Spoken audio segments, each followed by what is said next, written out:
My mom would be at all my sporting events. Let's say I was playing football, okay? My mother would be on the sidelines, and if the play on the field started going one way, my mother would run along like, Mark, get him, get him! I'd be like, oh my gosh. I'd get in the huddle with the other guys. They go, Mark, is that your mother? I go, no, I never saw her before in my life. See, the greatest gift my mother ever gave me, she believed in me. I have overdosed on drugs on 3 occasions where I should have been dead. But I believe I was kept here for a reason. You show me your friends, I will show you your future.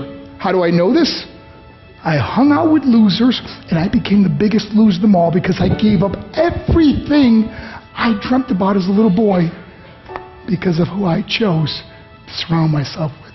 My friends would drive me home at 2, 3, 4 in the morning. We'd be drunk and high, laughing in the car. We'd pull up in front of my house in New York. They go, Mark, the light's on. I go, oh man, my mother's up.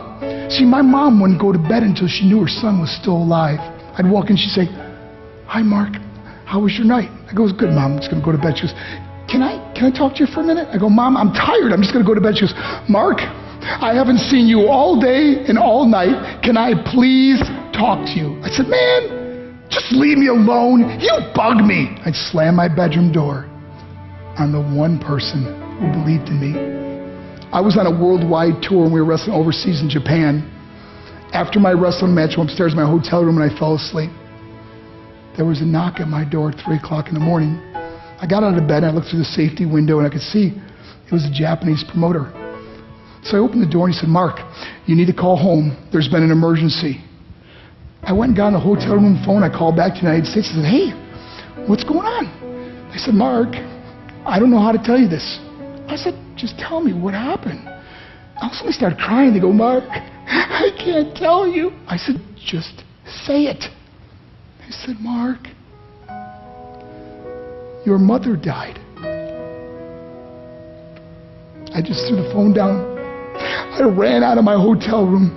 I took the elevator to the lobby, and when the doors opened up, I just ran out into the street.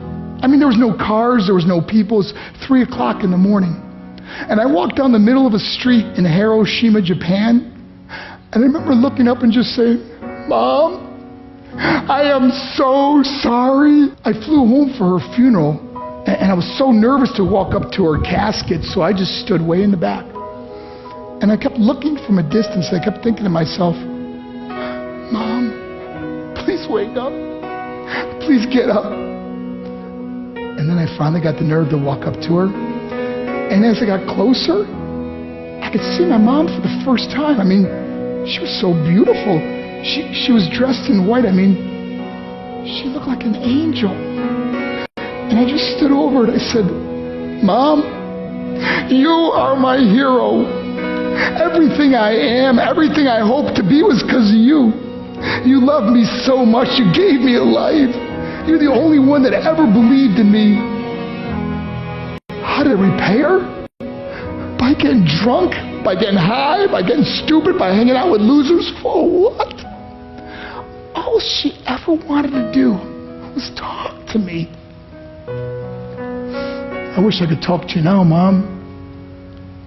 I wish you could see what I'm doing. Why couldn't I have been a better son? We are defined by our choices. But if you surround yourself with people involved in drugs and alcohol and pills, it's a dead end. I'm not here to preach to you. I'm here to tell you I lived that life. It leads to broken hearts, broken relationships, broken dreams, and death. For what? To get high? If you have a mother or a father, when you go home, tell them how much you love them. See, my whole life was about being rich and famous. I had to be a millionaire. I had to win the race. I had to win the race at the expense of my marriage, my family, my friends. For what? To be all alone in the world? I learned what is truly important, and that is how precious this gift of life is, and our families, and how quickly it can be taken away. See, I no longer live in time. I live in moments. See, it's not what's in your pocket that matters. It's what's in your heart that truly matters. Love Love is just a word until somebody comes along and gives it meaning. You're the meaning.